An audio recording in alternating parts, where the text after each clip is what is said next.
ప్రకారం నిజంగా ఈ ఫోన్ ట్యాపింగ్ ఓవరాల్గా ఈ మొత్తం వ్యవహారంలో ఏం జరుగుండొచ్చు? ముందుగా మీకు మిత్రులకు వీక్షకులకు ప్రేక్షకులకు శుభ సాయంత్రం. ఏదైతే ఉందో టెలిగ్రాఫ్ చట్టం ఏదైతే ఉందో 1885లో బ్రిటిష్ వాళ్ళు పెట్టారు. ఎందుకంటే ఫ్రీడమ్ మూమెంట్ కానీ ఇవన్నీ ఏదైతే ఉందో దేశ వ్యతిరేకత ఇది ఉన్న దాని ఉద్దేశంలో ఇండియన్ టెలిగ్రాఫ్ యాక్ట్ 1885లో పెట్టారు. పెట్టిన దాంట్లో వాళ్ళు ఏదైతే ఉందో సెక్షన్ 5 సబ్సెక్షన్ 2 ప్రకారము మళ్ళీ రూల్ 419A ప్రకారము 1951 అమెండ్మెంట్ అయింది రూల్స్. ఇక్కడ ఏంటంటే యూనియన్ హోమ్ సెక్రటరీ లేదా secretary home department of state వీళ్ళిద్దరు ఏదైతే ఉందో పర్మిషన్ తీసుకోవాలి వాళ్ళ దగ్గర, ఎవరు ట్యాప్ చేయాలన్నా కానీ. వాళ్ళు దేనికోసము? కేవలం పబ్లిక్ ఎమర్జెన్సీ, ప్రజా రక్షణ కోసము, ప్రజల అవసరాల కోసం ఒకటి, తర్వాత దేశ భద్రతకు ఒకటి, దేశ రక్షణకు ఒకటి, తర్వాత ఫారిన్ కంట్రీస్ ఫ్రెండ్లీ రిలేషన్స్ ఉన్న దాంట్లో కూడా ఏం జరుగుతున్న దాని మీద కూడా తీసుకోవడానికి ఒకటి అవకాశం ఉన్నది. తర్వాత పబ్లిక్ ఆర్డర్ ప్రివెంటింగ్ ఏదైతే ఉందో జరగబోయే అకృత్యాలు కానీ ఏదన్నా ఉన్నది మా రాష్ట్రానికి ఇబ్బంది అయిన దానికి, దేశానికి ఇబ్బంది అయిన దాని మీదకి వీళ్ళు పర్మిషన్ తీసుకోవడానికి ఈ ప్రొవిజన్ పెట్టారు. అది ఎట్లా? ఒకసారి పర్మిషన్ తీసుకుంటే 2 నెలల మట్టుకే ఉంటుంది అది పర్మిషన్. 2 నెలల తర్వాత ఇంకా 2 సార్లు ఎక్స్టెన్షన్ ఉంటుంది. 6 నెలల కంటే ఎక్కువ ఇవ్వడానికి లేదు. ఇది తీసుకున్న తర్వాత దీనికి ఏదైతే ఉందో రూల్స్ అండ్ రెగ్యులేషన్స్ ఎవరు ఎట్లా అన్న దాని మీద ఉంటుంది. ఇక్కడ దాని మీద ఏంటంటే ఘోరంగా ఉన్నది. ఏదైతే ఉందో టెలిగ్రాఫ్ యాక్ట్లో ఒకవేళ వయలేషన్ చేస్తే 2 ఏళ్ళ శిక్ష అధికారులు ఇవ్వలే. కానీ ఇన్ఫర్మేషన్ టెక్నాలజీ చట్టం 2000 ప్రకారం చేసినా కూడా సెక్షన్ 66 దాని కింద పోతే 3 ఏళ్ళు శిక్ష, సెక్షన్ 72 కింద 2 ఏళ్ళు శిక్ష, మళ్ళీ ఐపీసీ 126 కింద సంవత్సరం, section 409 criminal breach of trust by a public servant, ఒక ప్రభుత్వ ఉద్యోగి చట్టవిరుద్ధంగా పనిచేస్తే 10 ఏళ్ళు శిక్ష ఉన్నది. ఈ రకంగా ఇన్నున్నప్పుడు ఇక్కడ ఏదైతే ఉందో మొదలు అధికారులు తొత్తులు లాలూచి పడ్డోళ్ళు ఎవరైతే ఉన్నారో, ఇక్కడ ఈ బంధు ప్రీతి అదన్న దాని మీద వాళ్ళు ఎవరైతే ఉన్నారో అక్కడ ఇటువంటి వాళ్ళు ఖచ్చితంగా ఎదుర్కొంటారు. ఇది ఇంతకుముందు చాలా సందర్భాలు ఉన్నాయి. ఇక్కడ ప్రభాకర్ రావు రిటైర్డు అతనే, తర్వాత రాధాకిషన్ రావు రిటైర్డ్, భుజంగరావు, తిరుపతి, ప్రణీత్ రావు, వీళ్ళు ముగ్గురు వర్కింగ్ వాళ్ళు ఉన్నారు. వీళ్ళకి ఇక్కడ ఈ మెషినరీ ఎక్కడ కొన్నారు, పెగాసస్ వీళ్ళ ఈ సాఫ్ట్వేర్ ఎక్కడ వచ్చింది, ఎక్కడ పెట్టిర్రు, వీళ్ళకి సప్లై ఎవరు చేసిర్రు, ఇవన్నీ ఖర్చు ఎవరు భరించారు, ఇవన్నీ ఆఫ్ ది రికార్డు ఉన్నది. ఇవి దీని ప్రకారం వీళ్ళు ఏదైతే ఉందో వీళ్ళు ఉద్యోగస్తుల తప్పుదాలతోనే ఇదన్నీ జరిగింది. ఈ నక్సలైట్ పరంగా తీసుకున్నాము అది నక్సలైట్ కోసం అంటే పర్మిషన్ ఉండాలి. వీళ్ళు పర్మిషన్ తీసుకున్నారా? యాక్చువల్గా సెక్రటరీ హోమ్ డిపార్ట్మెంట్ పర్మిషన్ తీసుకున్నారా అనేది క్లారిఫై కావాలి. రెండోది, ఒకవేళ వీళ్ళు అఫీషియల్గా వాడినప్పుడు వీళ్ళు ఎక్కడికి వెళ్ళి కొన్నారు, ఆ మెషిన్ ఏదైతే ఇన్స్ట్రుమెంట్స్, సాఫ్ట్వేరు, హార్డ్వేరు ఎక్కడికి వెళ్ళి వచ్చింది, దానికి డబ్బులు ఎవరు ఇచ్చారు, ఇదన్నీ చూపాలి. మళ్ళీ పర్మిషన్స్ 3 సార్లు ఎన్ని రోజులు చేసిరు అన్నదాన్ని ఉంటుంది. దాదాపు 6000 ఫోన్లు ట్యాప్ చేసిరు అన్నది వీళ్ళు చెప్పడం జరుగుతున్నది. మనం ఏదైతే జగమెరిగింది దానికి. ఇక్కడ గాం జిల్లాతో హనుమాన్ బార్ ఇలా కేసీఆర్దు ఎప్పుడు అంటే చూడు సౌ బక్నా ఏ క్లిక్నా అన్నది 100 చెప్పొచ్చు, పాటించిన ఉంది బుత్తా కొత్తనం. ఒకటి రాతపూర్వకంగా ఉండాలి ఎవరో ఏం చేయాలన్నా కానీ. అయితే అటువంటిది చెయ్యకుండా వీళ్ళు కక్కుర్తిపడి వీళ్ళ స్వార్థాల కోసం వాళ్ళతో మొదలవుతుందో మోకా దొరికింది కదా అని చెప్పి వీళ్ళు దుర్వినియోగం చేయడం జరిగింది. సిట్ వేసిరు. ఇప్పుడు ఏదైతే ఉందో మనసు ఉంటే మార్గం ఉంటుంది, కరెక్ట్ దాన్ని ఇన్వెస్టిగేషన్ చేస్తే ఎవరన్నది ఇక్కడ అధికారులే బలవుతారు. ఇది ఏదైతే ఉందో ఇంకా రాబోయే కాలంలో భవిష్యత్తులో ఇది ఒక ఏదైతే ఉందో ప్రెసిడెంట్ ఒక సైటేషన్ ఒక ఏదైతే ఉందో మార్గదర్శకాలు అవుతాయి. ఇక్కడ అధికార దుర్వినియోగం చేయడం అన్నది చాలా పెద్ద నేరం. వాళ్ళు ఖచ్చితంగా దాన్ని భరించాల్సిందే. ఆయన డీజీపీ చెప్పి, డీజీపీ కాదు మొదలు నీకు సెక్రటరీ హోమ్ డిపార్ట్మెంట్ పర్మిషన్ ఉందా లేదా అది ప్రూవ్ కావాలి. తర్వాత నీకు ఇన్స్ట్రుమెంట్ ఎక్కడికి వెళ్ళి వచ్చింది చెప్పాలి. అది కాకుండా కేసీఆర్ 1,00,000 చెప్పొచ్చు, ముఖ్యమంత్రి చెప్పినంత మాత్రాన. ఇప్పుడు ఒకటి వీళ్ళు ఆయన చెప్పిండు మేము చేసిన దానికి వీళ్ళు గుమస్తా కాదు, అటెండర్ కాదు, బుద్ధి జ్ఞానం ఉండాలి. అధికారులు ఎవడే కానీ ఏదైతే ఉందో వాళ్ళు చేయమంటే వాళ్ళు మర్డర్ చేయమంటే మర్డర్ చేస్తారా? దొంగతనం చేయమంటే దొంగతనం చేస్తారా? రేప్ చేయమంటే రేప్ చేస్తారా? అరే నాయన నువ్వు ఉద్యోగం చేస్తున్నావు, నీకు రూల్స్ అండ్ రెగ్యులేషన్స్ ఏంది, code of conduct service rules ఏంది, నీకు ఎంత మట్టుకు నీ ఏది దానికి భద్రత ఎంత ఏ లిమిట్లో ఉండాలన్నది వీళ్ళు ఆలోచించాలి. ఇక్కడ ఏదైతుందో నెత్తి మీద శని బూత్ సవార్ అన్న దాని మీద వీళ్ళు ఏదైతే ఉన్నారు. ఇంతకంటే ముందు ఇంకోటి కులం పరంగా చెప్పారు, కులం పరంగా పెట్టుకున్నారు. ఇప్పుడు కులం పరంగా ఇవ్వాలి కాదు, చెన్నారెడ్డి, తర్వాత ఎన్టీ రామారావు, చంద్రబాబు నాయుడు, తదనంతరం ఇక కోట్ల విజయభాస్కర్ రెడ్డి, అంజయ్య వాళ్ళేం పాటించలే. తర్వాత వచ్చిన తర్వాత రాజశేఖర్ రెడ్డి, కేసీఆర్ వీళ్ళంతా ఏదైతుందో ఎవడు రాగానే, ఎందుకంటే వాళ్ళకు ఒక ఇది ఇంపార్టెంట్ సబ్జెక్ట్ కదా, ల్యాండ్ ఆర్డరు ఎవడేం చేస్తున్నది ప్రతి ఒక్కరికి ఏదైతుందో కులపోని పెట్టుకుంటే నమ్మకంతో చేస్తాడన్న అది ఒక కాన్ఫిడెన్స్ క్రియేట్ అయింది, ఇంటెగ్రిటీ అనేది లేదు. ఇదే వెల్మ కులంలో కిషన్ రావు గారు అని ఆయన ఐపీఎస్, ఆయన 25 ఏళ్ళు రిటైర్ అయినాక పనిచేసినారు. ఇదే కేసీఆర్ దగ్గర ఆయన మొన్నటిదాకా కూడా ఉన్నాడు, ఆయన ఈ పనేం చేయలేదు. ఇక్కడ దీనికి వీళ్ళు చేసిన దాని మీద ఈ తెలియదు చేయలేదు అది లేదు ఇది లేదు దానికి వీళ్ళ దగ్గర ఏదైతే ఉందో సిట్ అనుకుంటే ఏంది, నార్కో టెస్ట్ పర్మిషన్ తీసుకోవాలి కోర్టుకు వెళ్ళి. వీళ్ళు ఎంత మటుకు చేస్తారు ఏముంది, నార్కో టెస్ట్ తీసుకున్నాను అనుకోరి నిజాలు మొదలు పాలకు పాలు నీళ్ళకి నీళ్ళు సపరేట్ అయిపోతాయి కదా, ఆ ప్రకారం చేయాలి. అది చేయకుండా వీళ్ళు ఎంతసేపు వీళ్ళు ఆయన చెప్పింది ఎంతనో కానీ వీళ్ళు చేసింది ఎక్కువ ఉన్నది కదా. ఆయన యాక్సిలరీ ప్రమోషన్ ప్రణీత్ రావుకి ఇవ్వడము వీళ్ళు అదే నమ్మకం అన్నట్టుగా.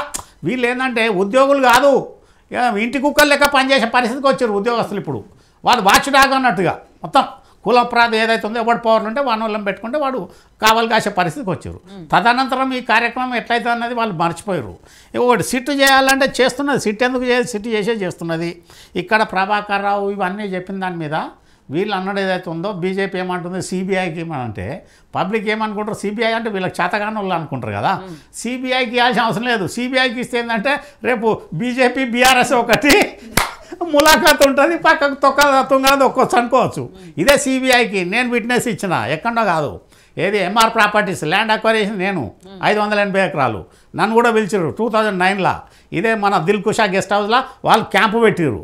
ఏమైంది, ఎంఆర్ ప్రాపర్టీస్ కేసు ఏమైంది, ఏం దాకా వచ్చింది, అందులో ఎవరెవరు ఇన్వాల్వ్మెంట్ అయినారు, ఎంత అమౌంట్ అయింది, ఇప్పటికి కూడా సిబిఐ దాన్ని ఫైనల్ చేయలే కదా. ఖాళీ ఏంటంటే సిబిఐ కానీ వీళ్ళు కానీ ఏసీబీ కానీ వాడు చికెన్ సెంటర్లో హలాల్ చేసి డ్రమ్ముల వారేస్తాడు చూడరు, అట్లనే కేసు బుక్ చేసేదాకానే వేస్తారు. తర్వాత దాన్ని తీసి డ్రెస్సింగ్ చేసి వంటకు చేయాలని ఉండదు. వీళ్ళు ఖాళీ ఉరితాడేసులు మట్టుకు వేస్తారు, తీసుకొచ్చి వాళ్ళు ఒప్పలేస్తారు. అది సిబిఐ కానీ ఈడీ కానీ తర్వాత ఏసీబీ కానీ ఇవాళ సిట్ కానీ ఇవన్నీ ఈ సంస్థలు ఆ రకంగా ఇప్పుడు ఏమైపోయిందంటే తొత్తుల రాజ్యం అయిపోయింది. తొత్తుల రాజ్యం ఎవరికి ఎవడో తొత్తుగాడో వాడిని పెట్టుకునే పరిస్థితి ఉన్నారు. ఇక్కడనే కాదు, గ్రామ స్థాయిలో గ్రామ పరిపాలనాధికారి కాడ మొదలు పెడితే చీఫ్ సెక్రటరీ దాకా ఈ తతంగం నడుస్తుంది. ఇక్కడ కాదు, ఎక్కడ మొత్తం దేశం మొత్తం అట్లయింది. ఇక్కడ సెంట్రల్లో కూడా బీజేపీ పెగాసస్ తీసుకురావచ్చు, పెట్టవచ్చు, దేశ ఇంటెగ్రిటీకి అన్న దాని మీద ఉంటుంది.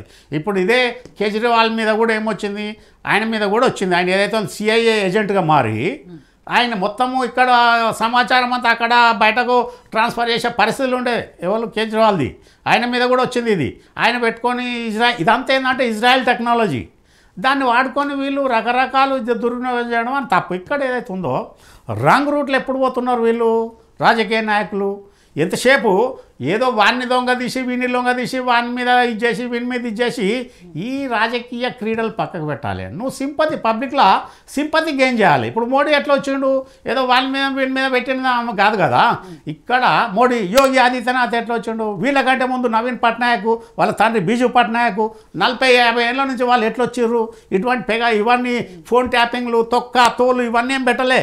ఈ లాలు చిప్పన్లు లేకపోతే నా ఓడు ఉండాలి అని పెట్టకుండా ప్రజలకు మంచి చేస్తే ప్రజలు గుర్తించుకుంటారు, అది పెట్టాలి. అది మర్చిపోయి ట్యాపింగ్ చేసి ఇదంతా ఏదైతే ఉందో ఒకవేళ కేసీఆర్ ఇన్వాల్వ్ అయినా కూడా అది చాలా పెద్ద తప్పైనే. అది ఏదైతే ఉందో అంత పెద్ద రాజకీయ పరిణతి ఉన్నాడు, 40 ఏళ్ళు 40 ఏళ్ళు 50 ఏళ్ళ అనుభవం ఉన్నప్పుడు అటువంటి వాడు ఏదైతే ఉందో ఒక సిస్టమేటిక్గా పోదాం మనం ఆ ట్రాక్లో పోలేదు వీళ్ళు.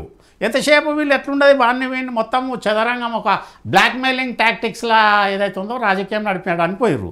ఇక్కడ ఇప్పుడు ఎప్పుడైతే ఉన్నదో ఉద్యోగస్తులు ఇక్కడైనా గ్రహించుకోవాలి, ఇప్పటికైనా బుద్ధి రావాలి ఉద్యోగస్తులకు.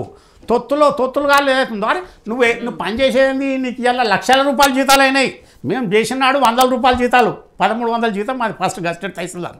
రిటైర్ అయినాడు 1,40,000 అయింది. ఎక్కడికి వెళ్ళింది ఇంతకన్నా డబ్బు ఎక్కడిది? ఇంకా నీకేం వసతులు కావాలి? మేము జాయిన్ అయిన నాడు మాకు ఒక సైకిల్ రాదు, మేము కొన్న జీతం అది జీతం ఒక నెల జీతంతో మేము రిటైర్ అయ్యే నాటికి నాకు 1,40,000 ప్రపంచంలో ఒక నెల జీతంతో ఏ మూలకైనా పోయిరా ఫ్లైట్ టికెట్ కొనుక్కునే స్థాయికి వచ్చినాం. ఇంత లగ్జరీసు సైకిల్ దిక్కులేదు, రిటైర్ అయిన నాడు కార్లు వచ్చినాయి. ఇవన్నీ ఎంత వసతులు పెరిగిందని దాన్ని ఉద్యోగస్తులు కూడా ఇప్పుడు అసలు ఉద్యోగము ప్రజలకు సేవ చేద్దామన్నది లేదు, ప్రజలకు గుండు కొట్టి దోసుకొని దాచుకుందాము తొత్తుల రాజకీయం చేద్దామన్నది. ఇంకొకటి వీళ్ళు ఏదైతుందో ఇక్కడ సిటీలో గానుగద్దు లెక్క ఇక్కడోళ్ళు ఇక్కడనే తిరుగుతారు, వీళ్ళు బయటకు పోరు. ఉద్యోగస్తులకు ఏదైతుందో ట్రాన్స్ఫర్ రూల్స్ రెగ్యులేషన్స్ ఏంది, ఒక ప్లేస్లో 3 ఏళ్ళు పనిచేస్తే వాడిని మళ్ళీ రానియకూడదు, అది పాటిస్తురా ఎవరు పాటిస్తలేరు. ఇక్కడ ఏదైతుందో ప్రతి ఒక్కరు పొలిటికల్ ఇన్ఫ్లుయెన్స్ మొత్తం చెంచాగిరి అయిపోయింది. ఎమ్మెల్యేను పట్టుకుంటే ఎంపీని పట్టుకుంటే మొత్తం ఎమ్మెల్సీని పట్టుకుంటే ఏదో పోస్ట్ దొరుకుతుందన్న ఉద్దేశం వచ్చింది. ఇప్పటికి కూడా ఎవరైనా పాటిస్తున్నా అంటే గుర్రంపై గాడిద అయింది తప్ప గాడిపై గుర్రం అయితే లేదు. ఇక్కడ టోటల్ కరప్షన్ ఇలా విపరీతం పెరిగిపోవడానికి కారణం ఏదైతుందో ధన ప్రవాహం ఎక్కువైపోయింది. దాని ప్రకారము ప్రజలను ఏదైతే ఉందో పీడిచుక తింటున్నారు. వీళ్ళకి సేవ చేద్దామన్నది ఎవరికి ఉన్నది? ఇవాళ కవిత స్టేట్మెంట్ ఏమి ఇచ్చింది, మన ఆయన సిస్టమేటిక్గా చేసిండు, ఈయన 2 లక్షల అప్పు తెచ్చిండు, 2 లక్షల కోట్లు.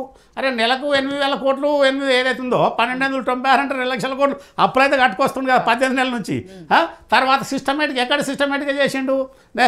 మొత్తము 5 ఏళ్ళు 60 నెలలు ఏ ఒక్క రోజు కూడా నెల ఫస్ట్ నాడు జీతాలు ఇచ్చిన పాపాన పోలే. అదే ముఖ్యమంత్రి చెప్పారు కదా 8,29,000 అప్పు చేసింది అన్నది. మళ్ళీ అప్పు చేసి ఎక్కడ పోయింది? ప్రొడక్షన్ ఓరియంటెడ్ ఉందా? రూపాయి వచ్చింది ఉందా? సెక్రటరీ మీద లేదు, ఎక్కడ పెట్టినా కూడా ఎక్కడ లేదు. ఇటువంటి అన్నీ నేను ఏమంటున్నా, వీళ్ళు ఇకనన్నా ఉద్యోగస్తులకు బుద్ధి రావాలి. ఏ ఉద్యోగి కానీ ఎవడైతే ఉన్నాడో నీకు వచ్చే జీతంలో నాయన నీకు లైఫ్ గ్యారంటీ ఉన్నది, నీకు రాజ్యాంగబద్ధంగా చెందేది జీతం తప్ప. ఇవాళ మన ఇంజనీర్ చూడదు కాళేశ్వరంలో ఒక ఇన్ని రకాలు ఎక్కడికి వెళ్ళి వస్తున్నాయి. ఈ రకంగా ఏదైతుందో ఇప్పటి కూడా ఉద్యోగస్తుల మీద ఏదైతుందో ఇక్కడ చిత్తశుద్ధి. చీఫ్ సెక్రటరీ కూడా ఇప్పుడు ఏంటంటే సీఎంకి అనుకూలంగా ఉంటుంది, కుర్చీ మీద ఉంటుంది, లేకపోతే పోయే పరిస్థితి. డీజీపీ కూడా సీఎం అనుకూలంగా ఉంటుంది అయిపోయాయి. మనం ఏమంటున్నాడు, ఆయన డీజీపీ చెప్పిండు, ఆయన చెప్పిండు, ఈయన చెప్పిండు కాదు. డీజీపీ వాళ్ళు డీజీపీ చెప్పంగా నువ్వు ఇప్పుడు ఏం మర్డర్ చేస్తావు, కూన్ చేయమంటే కూన్ చేస్తారు, రేపు చేయమంటే రేపు చేస్తారా, దోసుకరా అంటే దోసుకొస్తారా అని చెప్పడానికి ఏదైతుందో నీకు చట్టం ఏం చెప్తుంది, నువ్వేం చేయాలి?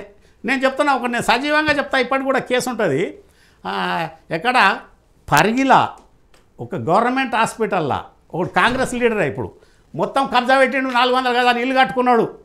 ఇల్లు కట్టుకుంటే అది తీసేయాలి ఏమన్నా అంటే బాగా హైకోర్టు పోయి స్టే తెచ్చుకున్నాడు. నేను తహసీల్దార్ పరిగి 99లో కలెక్టర్ నాకు రైటింగ్లు ఇచ్చింది, ఏమని డిమాలిష్ అని కేసు ఉండగా. నేనేం చేస్తా, నాకు రైటింగ్లు ఉంది కదా, నేను చక్కగా పోయి డిమాలిష్ చేసిన సింగిల్ డే 1 అవర్లో.